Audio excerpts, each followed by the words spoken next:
நாட்டில் ஆடி மாதம் அம்மன் மாதமாக போற்றப்படுவது போல வட இந்தியாவில் இந்த மாதத்தை சாவன் மாதம் என்று சிவபெருமான் வழிபாட்டுக்குரிய மாதமாக பக்தி செய்கிறார்கள். இந்த சாவன் மாதத்தில் கன்வர் என்னும் யாத்திரை மேற்கொள்வார்கள். கன்வர் என்றால் காவடி.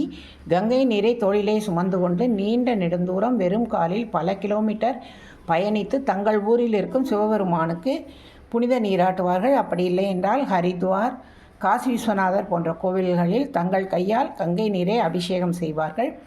இந்த யாத்திரை வட இந்தியா முழுவதும் உத்தரகாண்ட், உத்தரப்பிரதேசம், ஜார்க்கண்ட், பீகார், ஒடிசா போன்ற மாநிலங்களில் பல்லாயிரக்கணக்கான மக்களால் மேற்கொள்ளப்படுகிறது. 1980க்கு முன்பு வரை இந்த யாத்திரை சாதுக்களால் மட்டுமே மேற்கொள்ளப்பட்டது.